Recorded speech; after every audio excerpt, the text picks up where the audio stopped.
Hi అండి, అందరూ ఎలా ఉన్నారు? మేమైతే బాగున్నాం. ఈరోజైతే దేవుడికి దీపారాధన చేసుకున్న చాలా రోజుల తర్వాత. ఆస్ట్రేలియాలో ఉండగా మా కోడలు చేసుకునేది, రోజు తనకి దీపం పెట్టుకోవడం అలవాటు. ఇంకా ఇద్దరం ఎందుకులే అని దండం పెట్టుకునేదాన్ని నేను.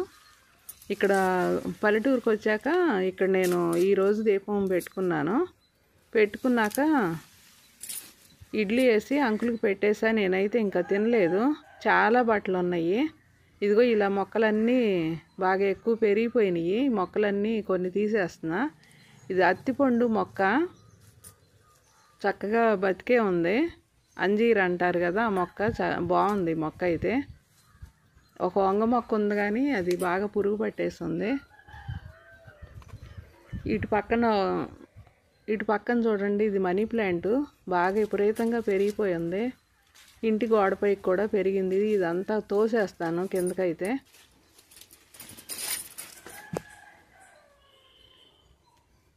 ఇదేం వసారా దగ్గర నుంచి కిందకి వెళ్ళే దారి. ఇక ఇవన్నీ దారిలో, నడిచే దారిలో ఇలా మొలిసినాయి మాకు తులసమ్మలు. అయితే నేను ఈరోజు తులసమ్మల్ని కొన్ని తీసేసి కాలువలో కలుపుదాం అనుకుంటున్నా. మామూలుగా అయితే తీసిన మొక్కలు ఎక్కడన్నా పెడతాను కానీ ఆల్రెడీ దొడ్డంతా ఎక్కువే ఉన్నాయి.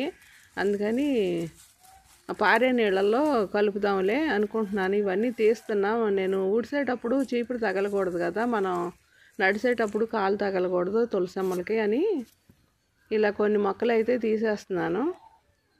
టమాటా మొక్క ఉంది ఒకటి, అది కూడా తీసే వేరే చోట పెడతాను. ఇవన్నీ వసారా కింద మొక్కలు ఇవి. ఇది కామంచికాయల మొక్క చూడండి, ఎంత బాగా పెరిగి కాయలు కాసిందో. సాంతం ఇవి పోర్టికో రాళ్ళ మధ్యలో ఇలా మొలిసినాయి తులసమ్మలో. మేము ఇల్లు కట్టుకుని 30 సంవత్సరాల పైనే అయ్యింది.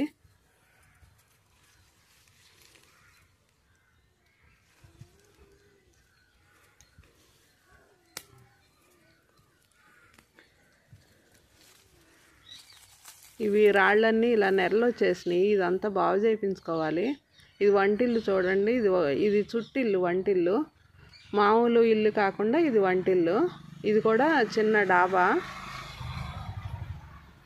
నాకు ఆస్ట్రేలియాలో చాలామంది సబ్స్క్రైబర్లు అయితే అయ్యారు. వాళ్ళు కూడా చూస్తారని నేను ఇలా వివరంగా చెప్తున్నాను. ఇవన్నీ వసారా కింద ఉన్న రాళ్ల మధ్యలో మొలిసిన తులసమ్మలో. ఇది పెద్దింట్లో నుంచి వంటింట్లోకి వెళ్ళటానికి దారి అయితే ఇక్కడ ఇవన్నీ తులసమ్మలు వచ్చినాయి. ఇవన్నీ నేను తీసేస్తున్నాను. నడవటానికి వీలుగా లేదు, బండి బయటకు వెళ్ళటానికి కూడా లేదు. అంట్లు అయితే ఇక్కడ బయట వేసా, కడగటానికి నానబెట్టాను. బట్టలన్నీ ఉతికేసాను. ఇక్కడ ఈ సందులో ఉన్నాయి సిలోన్ బచ్చలు, ఇవైతే ఉంచేస్తా. ఇటు పక్క అయితే ఈ బొప్పాయి మొక్క చాలా పెద్దదైంది. ఇది ఇక్కడ పెరిగితే ఏళ్ళు వల్ల ఇంటికి ఇబ్బంది అవుతుంది. ఈ మొక్కను తీసేసి ఎక్కడన్నా పెడతాను. వాము మొక్కలు తగ్గిపోయినాయి కానీ ఉన్నాయి కొన్ని. గోంగూర ఇది ఒక 5-6 మొక్కలు ఉన్నాయి. మా వరకు సరిపోతుంది. ప్రస్తుతం అయితే అంత బాగుండలేదు ఆకు.